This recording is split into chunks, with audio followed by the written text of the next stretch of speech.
사람은 누구나 살아가면서 수많은 위기들을 만나게 됩니다.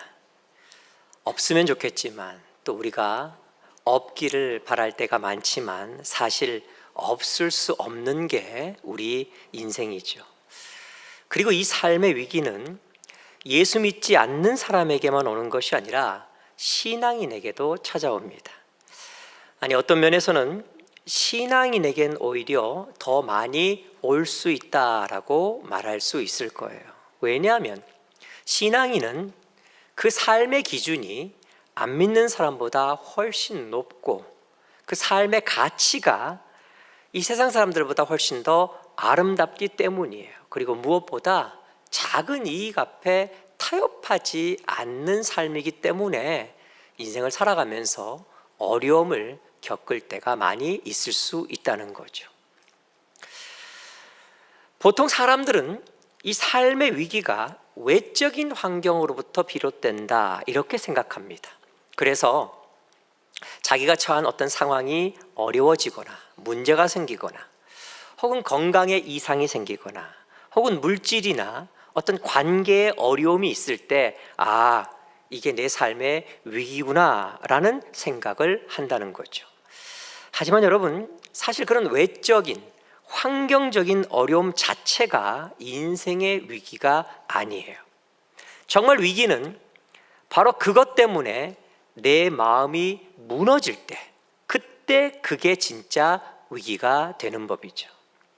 돈을 잃어서 위기가 아니에요. 그것 때문에 마음이 무너지고 안정감을 잃어버리고 만족감이라고 하는 어떤 그런 마음이 무너지면서 자기가 가지고 있던 어떤 기준이나 가치가 흔들려 버릴 때 그때 진짜 위기가 오는 것이죠. 관계도 마찬가지입니다.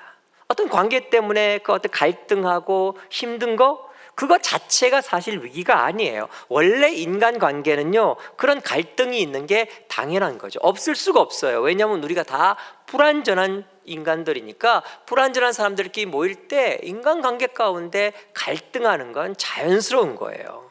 그래서 그런 갈등이 위기가 아니라 바로 그런 과정 가운데 서로 상처를 주고받으면서 상대를 향한 마음이 무너지고 그리고 그로 인해 무엇보다 내가 가지고 있던 나의 원래의 모습을 잃어버리고 내 가치를 함부로 할 때 그때 진짜 위기가 된다라는 거예요. 어떤 것 때문에 내 마음이 무너지고 내 삶을 떠받치고 있던 가치가 흔들린다면, 기준이 바뀌어버린다면 그때 그게 진짜 삶의 위기가 될 수 있다는 것입니다. 유다에게 위기가 찾아왔어요. 주전 586년경에 바벨론이 유다를 정복합니다. 예루살렘이 무너지고 성전이 파괴되고 사람들은 포로로 끌려가게 되었어요. 이것은 단지 그들이 나라를 빼앗기고 삶의 터전이 무너지고 모든 삶의 중심이었던 성전이 무너졌다라는 것으로 끝나지 않았어요. 무엇보다 그로 인해 저들의 마음이 무너지고 말았습니다. 그래서 이것이 그들 삶의 위기가 되었던 것이죠. 정말 그들이 자랑스러워하던 것인데, 어떤 면에서는 그들이 의지하고 있던 것인데, 그런데 그게 무너지니까 동시에 무엇이 무너졌냐면 그들의 마음이 함께 무너지고 나니까, 그래서 정말 이것이 심각한 삶의 위기가 되었다라는 거예요. 그런데 놀라운 것은 바로 그런 상황이 올 걸 아시고 우리 하나님께서 미리 주신 말씀이 있다라는 거예요. 그게 바로 오늘 우리가 읽은 본문의 말씀이에요. 당신의 백성들이 삶의 위기에 처할 때 어떻게 거기에서 벗어날 수 있는가, 마음이 무너져 내릴 때 어떻게 그것을 이길 수 있는가 하는 것을 미리 예언하신 것이 오늘 말씀이라는 거예요. 그렇기 때문에 물론 모든 말씀이 다 그렇지만 오늘 말씀은 특별히 우리에게 그대로 적용되는 말씀이에요. 우리는 살아가면서 정말 여러 가지 영적 싸움 가운데 이런저런 어려움 겪으면서 수시로 마음이 무너질 수 있고 수시로 우리가 가지고 있는 가치와 기준이 흔들릴 수 있는 연약한 인생들이기 때문에 이 말씀은 우리에게 그대로 적용되는 말씀이라는 거예요. 여러분, 하나님의 사람으로서 우리가 정말 아름답고 행복한 삶을 살기 위해서는요, 무엇을 잘하고 성공하는 것 그런 것도 중요하지만 그것보다 훨씬 더 중요한 것은요, 삶의 위기가 왔을 때, 삶이 흔들릴 때, 그때 어떻게 무너지지 않을 수 있는가, 이것이 훨씬 더 중요합니다. 많은 경우에 삶이 행복하지 못하고 아름답지 못한 것은 무엇을 이루지 못해서가 아니에요. 무너졌기 때문입니다. 그러니까 사실은 이루는 것보다 무너지지 않는 게 훨씬 중요하다는 거예요.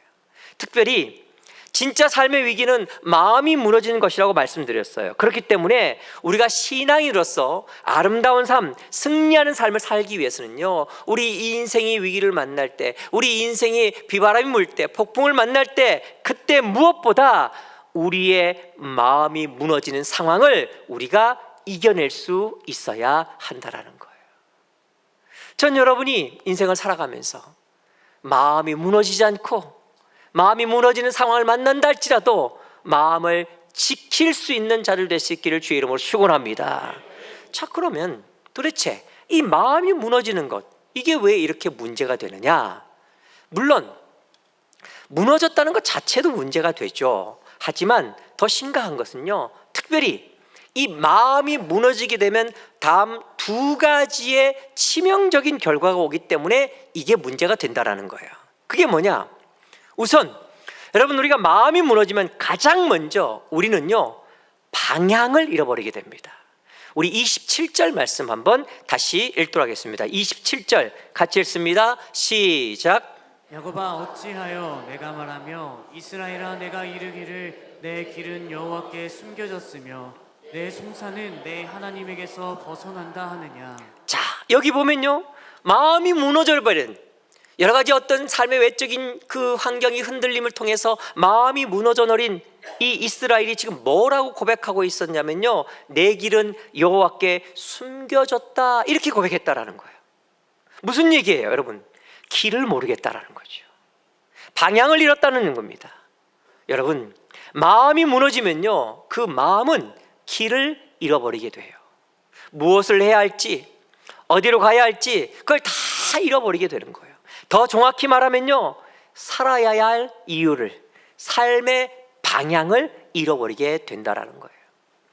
한 번은 정말 큰 어려움을 겪는 어떤 성도님과 얘기를 나눈 적이 있어요. 그분이 저에게 이런 말씀을 하시는 거예요. 어려움 겪다 보니까 너무너무 힘들고 너무너무 정말 어려워가지고 도무지 뭘 어떻게 해야 될지 그런 모르는 상황 가운데 자기 마음이 다 이렇게 무너져 내리더라는 거예요. 그래가지고 자기가 원래는 아주 계획적이고 아침에 일어나면 뭐 어떻게 하고 그 다음에 뭐 하고 이렇게 하는데 그냥 멍하니 뭘 해야 될지 모르고 가스불 위에 자기가 뭘 올려놨는데 그 다음에 그 자기가 해야 될 일들을 아무 생각 없이 멍하니 앉아있다가 그냥 그 솥을 다 태워버린 적이 한두 번이 아니라는 거예요. 그리고 어느 날 이렇게 보니까 자기가 뭐 별일도 뭐 특별한 목적도 없는데 그냥 혼자 밖에 나가가지고 왔다 갔다 하면서 마치 넋이 나간 사람처럼 그냥 아무 생각 없이 헤매고 다니는 자기의 모습을 발견하고, 어떨 때는 신발도 짝짝이로 신고 말이죠. 그러면서 이분이 씩 하고 웃으면서 저한테 그러는 거예요. 목사님, 저 참 이상하죠. 여러분, 아니요, 그분만 그러는 게 아니에요. 마음이 무너지면 사람들은 누구나 다 삶의 길을 잃어버려요. 방향을 잃어버린다, 그런 얘기입니다. 무엇을 해야 될지, 어디로 가야 할지 다 잃어버리게 되는 것, 이게 마음이 무너질 때 우리가 겪게 되는 치명적인 결과예요. 그래서 이게 문제가 된다라는 거죠. 또 한 가지는 뭐냐, 어쩌면 이것이 더 심각한 문제일 수 있는데, 여러분, 마음이 무너지면요 우리가 힘을 잃어버리게 돼요. 우리 28절부터 31절까지 다시 한번 같이 읽도록 하겠습니다. 28절부터 31절까지 같이 읽습니다. 시작. 너는 알지 못하였느냐, 듣지 못하였느냐, 영원하신 하나님 여호와 땅끝까지 창조하신 이는 피곤하지 않으시며 곤비하지 않으시며 명철이 한이 없으시며 피곤한 자에게는 능력을 주시며 무능한 자에게는 힘을 더하시나니 소년이라도 피곤하며 곤비하며 장정이라도 넘어지며 쓰러지되 오직 여호와를 앙망하는 자는 새 힘을 얻으리니 독수리가 날개치며 올라감 같을 것이요 다른 박질하여도 곤비하지 아니하겠고 걸어가도 피곤하지 아니하리로다. 아멘. 너는 알지 못하였느냐 듣지 못하였느냐 하면서 쭉 이야기하는 게 뭐예요? 한마디로 지금 뭘 이야기하고 있습니까? 힘내라는 거죠. 하나님은 힘을 주시는 분이라는 거예요. 이미 주셔서 새 힘 가운데, 새 능력 가운데 일어설 수 있다는 거예요. 지금 왜 이렇게 이야기할까요? 힘을 다 잃어버렸으니까. 아니 막 힘이 넘쳐갖고 왔다 갔다 하는 사람한테 힘내 이렇게 얘기하지 않잖아요. 힘을 다 잃어버려가지고 아무것도 할 수 없다라고 넋놓고 있는 인생에 그렇게 이야기하죠. 여러분, 마음이 무너지면서 동시에 힘을 잃어버렸기 때문에 하나님이 지금 이렇게 말씀하시는 거예요. 여러분, 마음이 무너지면요, 그 순간 우리 안에 있던 생명력이 다 빠져나가요. 우리를 지탱하고 있던 어떤 힘, 그 에너지가 다 사라지고 만다라는 거죠. 그리고 그야말로 그 순간 어떤 일이 일어나느냐, 그렇게 되면요, 영이 피곤해져요. 내면이 무력해져요. 아무것도 하고 싶지 않고요, 뭘 해도 기쁘지 않을 것 같고, 뭘 해도 의미 없을 것 같고, 그냥 주저앉고 마는 거, 이게 마음이 무너질 때 나타나는 현상이라는 거예요. 여러분, 이것이 가장 심각한 문제예요. 어떤 면에서는 이 시대의 가장 큰 질병이라고 할 수 있는 우울증의 한 모습이 이게 아닌가라는 생각이 들 정도예요. 요나서 2장을 보면요, 요나가 하나님께 불순종하다가 이제 폭풍을 만나고 물고기 뱃속에 들어가게 되죠.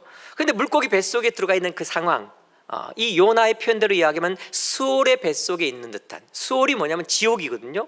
그 지옥 같은 상황 가운데 요나가 뭐라고 노래하냐면요, 2장 7절에 보니까 지금 자기의 그 상황을 이렇게 표현해요.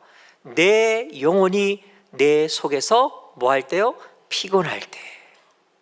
이 말은 무슨 말이에요? 힘이 없다는 거예요. 에너지가 다 빠져나갔다는 거예요. 도무지 내가 뭘 어떻게 해야 될지, 뭘 하겠다는 의지조차 사라지는 그런 상황이라고 지금 그런 표현을 쓰고 있는 거예요. 여러분, 내 속에서 힘이 다 빠져버리면요, 결코 행복할 수 없습니다.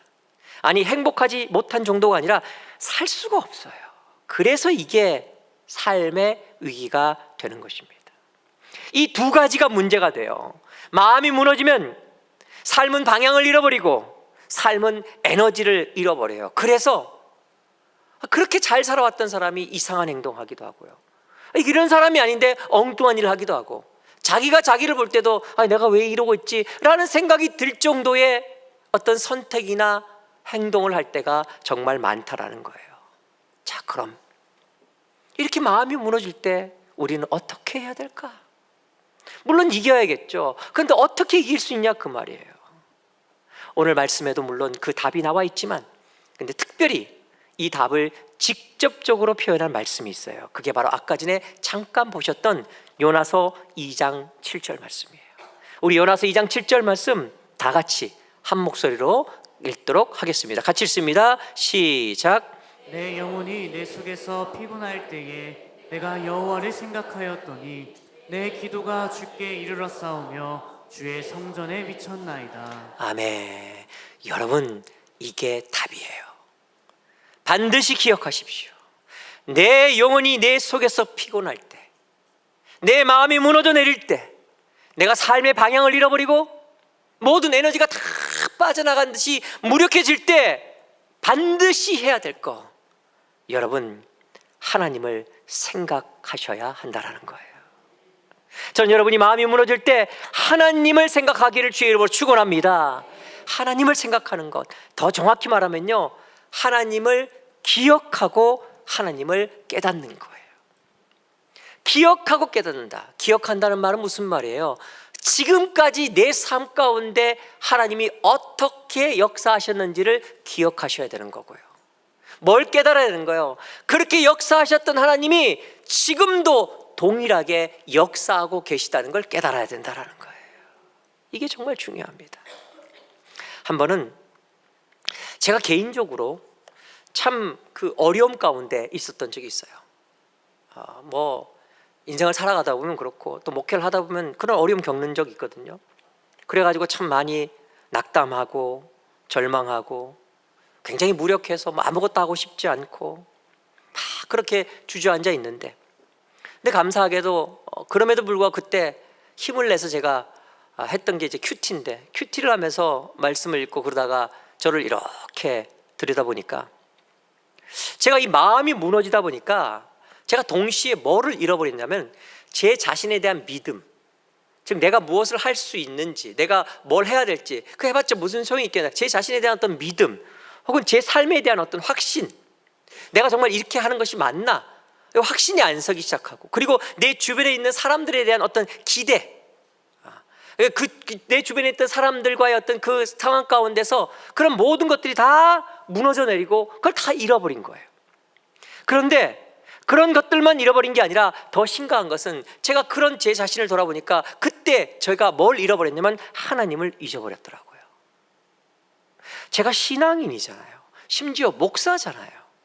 그런데 그 순간 제가 그렇게 마음이 무너져 내리고 아무것도 할 수 없는 낭만과 절망과 정말 무력한 가운데 있을 때 제 자신을 보니까 그 순간 제 속에는 하나님이 안 계셨어요.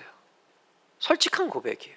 하나님에 대한 생각이 전혀 없었어요. 하나님이 그동안 어떻게 내 인생을 이끌어 오셨는데 그걸 전혀 기억하지 못하고, 지금도 여전히 나를 붙들고 계시는데 그걸 전혀 깨닫지 못하면 혼자서 세상 다 잃어버린 것처럼, 아무것도 할 수 없는 것처럼, 패배자인 것처럼 그렇게 절망하고 무너져 있는, 그게 저라는 사실을 제가 발견하고 제가 얼마나 회개했는지 몰라요.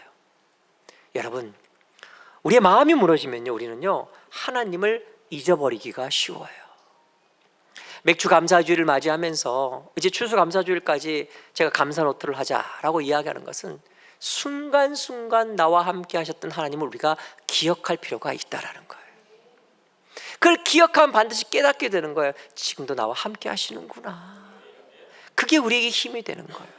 그러니까 여러분, 우리가 인생을 살아가면서 특별히 우리의 마음이 무너질 때 그때 어떻게 우리가 이걸 이겨낼 수 있느냐, 뭐 의지가 세고 결단이 세고 그런 거 갖고 안 돼요. 여러분, 방법은 하나밖에 없어요. 반대로 가야 되는 거예요. 여러분, 하나님을 생각해야 될 줄 믿습니다. 하나님을 기억하고 하나님을 깨닫고 기대해야 되는 거예요. 나의 아버지 하나님께서 어떻게 내 인생을 이끌어 오셨는지, 그리고 지금도 어떻게 붙들고 있는지 그 하나님을 기억하고 깨달으면서 그 하나님을 붙잡는 거, 이것이 이길 수 있는 유일한 방법인 줄 믿습니다. 전 여러분이 언제나, 특별히 마음이 무너질 땐 더욱 하나님을 생각하고 하나님을 깨달을 수 있기를 주의 이름으로 축원합니다. 자, 하나님을 깨닫는다라는 표현을 제가 썼는데, 그러면 더 구체적으로 하나님이 내 무엇을 깨달아야 하는 것이냐, 뭐 여러 가지 있겠지만 특별히 오늘 말씀 12절부터 26절까지 쭉 나오고 있는 그 말씀 가운데 성경이 아주 강하게 강조하는 게 있어요. 하나님에 대한 한 가지를 굉장히 강조하면서 그 앞에 그리고 그 뒤에 또 다른 두 가지를 이야기했습니다. 물론 직접적으로 표현하는 것은 없지만, 그러나 강조하는 그 한 가지 속에 당연히 따라올 수밖에 없는 정말 중요한 두 가지를 덧붙여서 오늘 성경은요 세 가지를 우리가 반드시 깨달아야 된다라고 이야기해요. 그 첫 번째가 뭐냐? 바로 이것입니다. 여러분, 우리 하나님은 살아계신 하나님이신 줄 믿습니다. 우리 하나님 살아계신 하나님이세요. 마음이 무너져서 삶의 위기를 맞고 있는 하나님의 백성들에게 12절부터 26절을 읽어보면요, 그 말씀 가운데 계속해서 전능하신 창조주 하나님을 이야기하고 온 세상을 통치하시는 하나님을 막 이야기하면서 그 말씀을 통해 정말 강력하게 던지고 있는 메시지가 뭐냐면, 우리 하나님은요 살아계신 하나님이시라는 사실이에요. 아니, 하나님이 이렇게 살아계시는데 왜 두려워하냐고, 왜 절망하냐고, 뭘 염려하냐고, 지금 그 얘기를 성경이 이야기하고 있는 거예요. 종교개혁자 마틴 루터 이야기는요 우리한테 참 많은 은혜를 줍니다.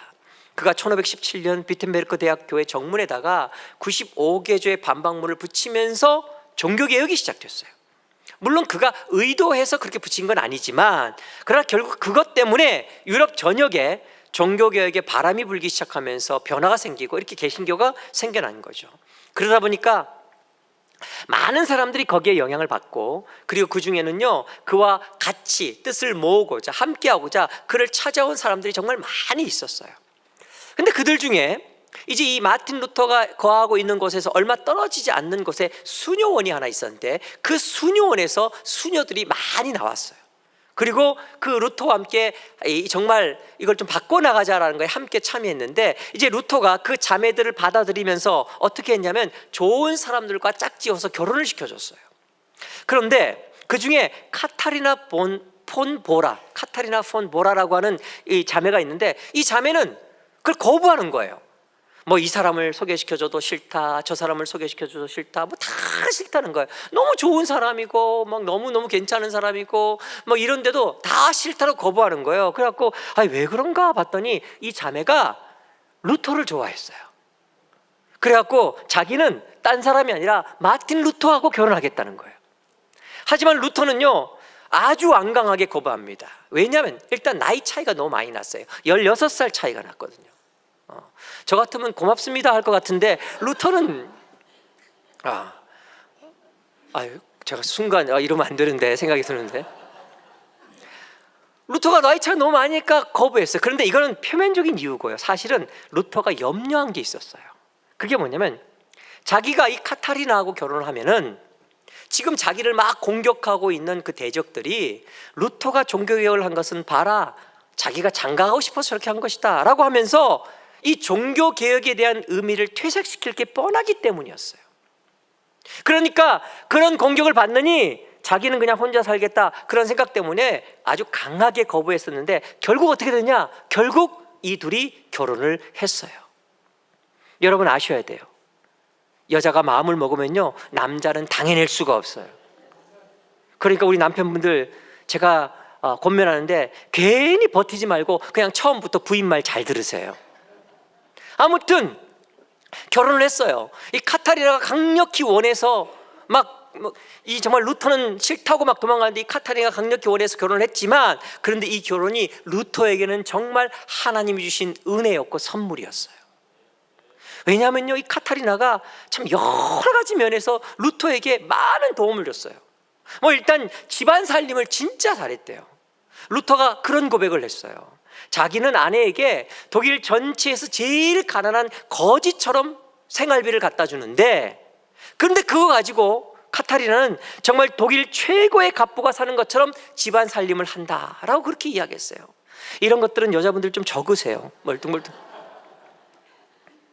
아무튼 정말 규모 있게 살림도 잘하고 그리고 자녀도 6명을 낳아서 잘 길렀어요. 훌륭하게. 그런데 특별히 카타리나가 루터에게 도움이 된 것은 영적인 동역자로서였어요. 루터가 고백한 것처럼 정말 예리할 정도로 정확하게 루터가 필요할 때마다 하나님의 어떤 말씀을, 하나님의 어떤 뜻을 이야기해주고 도와주는 아주 귀한 동역자로서 그에게 도움이 됐어요. 그 중에 우리가 너무나 잘 아는 유명한 이야기 있죠. 루터가 종교개혁하는 동안에 이 사람이요, 제가 이 마틴 루터에 대해서 공부를 했었는데 의지가 강하고 무슨 막 이런 사람이 아니에요. 굉장히 여리고 막 겁도 많고 이런 분이에요. 참 하나님은 놀라워요. 그 당시 정말 의지 강하고 똑똑한 사람 많았을 텐데 이렇게 연약한 자를 들어서 놀라운 일을 일으킨 게 하나님이시거든요. 아무튼 이 마틴 루터가 겁도 잘 먹고 막 여리고 그래갖고 막 힘이 있어서 뭘 하려고 하다가도 막 공격 들어오면 금방 막 꺾이는 거예요. 그런데 이런 일 반복되면서 말이죠, 반대하는 사람들이 많아지고 그 적대에 둘러싸여서 사상 논쟁 벌이고 그리고 막 암살 위험에 막 처했어요. 죽이겠다고 막 죽을 고비를 여러 번 넘겼죠. 그런 일을 반복되다 보니까 이 사람이 마음이 무너져 가지고요 이제 더 이상 못하겠다, 나는 안 난다, 난 안 된다, 나 같은 게 뭐 이러면서 말이죠 좌절하고 낙심하고 있는데 바로 그때 이 카타리나가 상복을 입고 루터 앞에 나타난 거예요. 루터가 깜짝 놀래가지고 누구 돌아가셨느냐? 그랬더니 카타리나가 하나님이 돌아가셨다. 루터가 무슨 소리냐? 하나님이 어떻게 돌아가시냐? 그랬더니 바로 그때 그녀가 했던 유명한 얘기, 하나님이 돌아가시지 않았다면 왜 당신은 그렇게 절망하고 낙심하고 계십니까? 하나님이 이렇게 살아계신데 왜 지금 그러고 있느냐 이야기한 것이죠. 이렇게 보면 좋은 동역자가 해야 될 정말 중요한 일은요, 그 사람이 꼭 필요할 때 하나님을 깨닫게 하는 거예요. 우리 하나님이 이렇게 살아계시다는 걸 깨닫게 해주는 게 필요한 거죠. 여러분, 마음이 무너질 때마다 기억하십시오. 단지 기억하는 데서 그치지 말고 선포하세요. 우리 하나님 살아계신 하나님이신 줄 믿습니다. 우리 하나님은요 살아계세요. 이렇게 살아계시는데, 아니 이렇게 버젓이 살아계신데 왜 우리가 두려워해야 됩니까? 도대체 뭘 염려해야 됩니까? 여러분, 하나님이 살아계시다고 하는 사실을 붙잡으세요. 이것이 우리에게 정말 말할 수 없는 은혜가 되고 힘이 되고 강력한 위로가 되는 거예요. 그래서 이게 바로 마음이 무너질 때 우리가 반드시 발견해야 될 하나님에 대한 첫 번째 이야기라는 것이죠. 두 번째는 뭐냐? 두 번째 우리가 발견해야 될 것은, 여러분, 우리 하나님은 크고 강하신 하나님이시라는 사실입니다. 오늘 말씀이 사실 이걸 제일 강력하게 강조하고 있어요. 12절부터 시작해서 쫙 얘기하면서 계속해서 강조하는 게 뭐냐면 우리 하나님의 크심, 그 능력, 그것을 강조하고 있어요. 그 중에서 15절로 17절 말씀 한번 같이 읽도록 하겠습니다. 15절로 17절 같이 읽습니다. 시작. 보라, 그에게는 열방이 통에 한 방울 물과 같고 저울의 작은 티끌 같으며 섬들은 떠오르는 먼지 같으리니 레바논은 땔감에도 부족하겠고 그 짐승들은 번제에도 부족할 것이라. 그의 앞에는 모든 열방이 아무것도 아니라 그는 그들을 없는 것 같이 빈 것 같이 여기시느니라. 아멘. 그에게는 열방이 통에 한 방울 물과 같고 저울의 작은 티끌 같다라는 거예요. 아무것도 아니라는 거죠.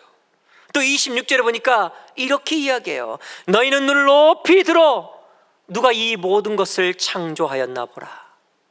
주께서는 수요대로 만상을 이끌어내시고 그들의 모든 이름을 부르시나니 그의 권세가 크고 그의 능력이 강함으로 하나도 빠짐이 없느니라. 여러분, 우리 하나님은요 크신 하나님이시고 능력의 하나님이신 줄 믿습니다. 이 사실을 오늘 말씀이 아주 강조해서 힘주어 이야기하고 있는 거예요. 계속 반복해갖고 여러 가지 표현 써가면서 말이죠, 이 세상 하나님 만드셨다고, 온 역사를 하나님이 주관하고 계시다고, 지금도 하나님이 정말 하나도 놓치지 않고 그 권세와 능력을 행하고 계시다라고 강조하고 있어요. 왜 이렇게 이야기합니까? 바로 이것이 마음이 무너진 사람들이, 믿음을 잃어버린 자들이, 그래서 삶의 위기 가운데 있는 사람들이 반드시 들어야 할 너무나 중요한 메시지이기 때문이에요. 여러분 인생을 살아가면서 상황이 하나님보다 더 크게 보이면요, 그건 마음이 무너진 거예요. 현실이 하나님보다 더 커 보이면요, 그건 마음이 무너진 것이고, 문제가 하나님보다 더 커 보이면요, 그 마음이 두려움 가운데 잡힌 거예요. 여러분, 우리 하나님은 문제보다, 상황보다, 이 세상 그 어떤 것보다 크신 하나님이신 줄 믿습니다.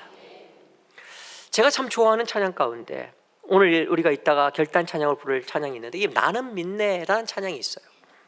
이 찬양은 남미에서 온 찬양이에요. 남미 찬양이에요. 원래 제가 이 찬양을 좋아하는 이유 중에 하나는, 제가 찬양을 좋아할 때마다 말씀드리지만 저는 어떤 멜로디보다도 가사가 준 그 은혜가 정말 좋을 때가 많아요. 이 찬양의 가사를 보면요, 정말 기가 막히다는 말밖에 할 수 없는 놀라운 표현들이 많이 나오는데, 그 중에 정말 제가 부를 때마다 정말 은혜 받는 부분이 있어요. 그게 뭐냐면요, 그 찬양 가사 가운데 이런 게 있어요. 내가 겪는 시험이 어렵고 힘겨워도, 그 다음에 뭐라고 나오냐면요, 내 주님보다 뭐라고요? 크지 않다라는 거예요. 내가 겪는 시험이 아무리 어렵고 힘겨워도, 아무리 세상의 눈을 볼 때 엄청나 보이고 거대해 보여도 내 주님보다 뭐 하지 않다고요? 크지 않습니다. 여러분, 저는 이 고백이 저와 여러분의 고백이 될 수 있기를 주의 이름으로 축원합니다. 왜냐하면요, 그 고백이 돼야 그 다음 선포가 가능한 거예요. 내 앞에 바다 갈라지겠지만 갈라지지 않는다면 주님은 나로 그 바다 위를 걷게 하실 줄 믿습니다. 이게 신앙의 고백이에요. 이게 믿음인 거예요. 여러분, 하나님이 현실보다 크십니다. 상황보다, 우리 문제보다 크세요. 심지어 죽음조차도 우리 하나님보다 클 수 없다는 것을 기억하세요. 하나님이 정말 크시다는 사실, 여러분, 두렵고 힘들고 답답할 때마다 붙들고 고백하십시오. 정말 여러분 앞에 있던 바다가 갈라지지 않으면 그 바다 위를 반드시 걷게 하실 줄 믿습니다. 세 번째, 우리가 반드시 깨달아야 될 것은 우리 하나님은요, 우리를 사랑하시는 하나님이라는 사실이에요. 오늘 말씀에 직접적으로 나오지 않죠. 사실 오늘 말씀에서 강조하신 것은 크고 강하신 하나님이에요. 근데 그 앞뒤로 크고 강하신 하나님을 강조하면서 살아계신 하나님을 강조하고 동시에 강조하는 게 뭐냐면 우리 하나님은 나를 정말 사랑하시는 하나님이라는 거예요. 왠지 아세요? 사랑하지 않고는요 이렇게 열심히 이야기할 수가 없어요. 사랑하니까 이야기하고 또 이야기하고 또 이야기하는 거예요. 여러분, 우리 마음이 무너지면요, 이 마음이 무너지는 순간 함께 들어와서 자리 잡으면서 우리를 괴롭히는 게 있어요. 뭐냐면 이런 생각들이에요. 아무도 나를 사랑하지 않는다. 그 누구도 나에게 관심이 없다. 다 나를 떠났다. 나는 버림받았다. 나는 혼자다. 나는 가치 없다. 이런 생각들이 막 밀고 들어올 때가 많아요. 우리가 어제 아침에 나눴던 시편 88편 탄식시 가운데 그 시편의 저자가 마지막으로 고백한 게 뭐예요? 하나님, 흑암만이 나의 가장 친한 친구입니다. 아무도 없다는 거예요. 그런 생각이 밀려 들어와요. 여러분, 아니에요. 아무리 그런 생각이 들어와도 물론 세상 사람들은 다 잊었을지 몰라요. 세상 사람들은 다 떠났을지 모릅니다. 아무도 나한테 관심 없을지 몰라요. 그러나 한 가지 분명한 사실, 우리 하나님은 여전히 나를 사랑하시는 줄 믿습니다. 이게 하나님의 약속이에요. 오늘 말씀 보면은 하나님이 크시다고 하는 걸 여러 가지로 강력하게 막 이야기하고 있어요. 창조주 하나님 이야기를 막 가지고, 열방을 통치하는 하나님 이야기를 가지고, 우리 하나님 정말 크고 강하고 능력 있는 하나님이라는 걸 쫙 얘기하고 난 다음에 이제 그걸 통틀어서 이제 본론을 말하기 시작하면서 27절부터 본론을 이야기하는데, 그때 27절 말씀을 시작하면서 그 첫 마디를 어떻게 시작하고 있냐면 야곱아 어찌하여 라는 말로 시작하고 있어요. 여러분, 이거 그냥 하는 표현 아니에요. 야곱 어찌하여? 여러분, 이거 이스라엘이라 부르지 않고 유다라 부르지 않았어요. 야곱이라 부르셨어요. 뭐예요? 난 너를 안다는 거예요. 너의 연약함과 부족함을 안다는 거예요. 죄성을 안다는 거예요. 하지만 상관없이 처음부터 너는 내 자녀다. 난 너를 결코 잊은 적이 없고 포기한 적이 없다 말씀하시는 하나님의 사랑의 표현인 거예요. 여러분, 잘 되는 일 없고 버림받은 것 같고 내 잘못 때문에 죄책감이 나를 짓누르고 나에겐 정말 아무도 없다라는 생각이 들고 어떤 열등감이 날 여지없이 박살내기도 하고, 그리고 정말 감당할 수 없는 짙은 어둠이 나를 둘러싸서 너무 답답하고, 정말 내가 뭘 해야 될지 모를 때, 그때 여러분 힘을 다해서 여러분이 반드시 붙잡고 놓치지 말아야 될 게 있어요. 우리 하나님은 나를 여전히 사랑하시는 하나님이신 줄 믿습니다. 살아가면서 크고 작은 일들이 벌어질 때마다 마음이 먼저 반응을 해요. 마음이 먼저 흔들려요. 근데 그게 큰 위기예요. 저도 이렇게 목회하면서 막 으쌰으쌰하고 뭐 하려고 하다가 어떤 심각한 문제가 생기고 뭐 이것 때문에 흔들리는 게 아니라 어떤 작은 말 한마디 때문에, 어떤 작은 변화 하나 때문에 마음이 상처를 받고 마음이 흔들리고 마음이 무너지기 시작하면 걷잡을 수 없이 헤맬 때가 많아요. 깨지기도 하고요. 근데 여러분, 그때 속절없이 당하지 마세요. 항상 이 말씀 기억하면서 선포하면서 고백하고 붙잡으십시오. 하나님은 살아계신 하나님이신 줄 믿습니다. 우리 하나님은 크고 강하신 능력의 하나님이신 줄 믿습니다. 무엇보다 그 하나님, 살아계시고 능력의 하나님이 지금 나를 사랑하시는 줄 믿습니다. 그러기에 나는 하나님 승리할 줄 믿습니다. 전 이것이 여러분의 평생의 기도가 될 수 있기를 주의 이름으로 축원합니다. 여러분의 찬양이 될 수 있기를 주의 이름으로 축원합니다. 마음이 무너질 때마다 기억하십시오. 하나님을 기억하고 하나님을 깨닫고 하나님을 선포함을 통해 승리하는 아름다운 사람으로 나아갈 수 있기를 주님의 이름으로 간절히 축원합니다. 우리 다 자리에 일어나셔서 함께 찬양하고 기도하도록 하겠습니다.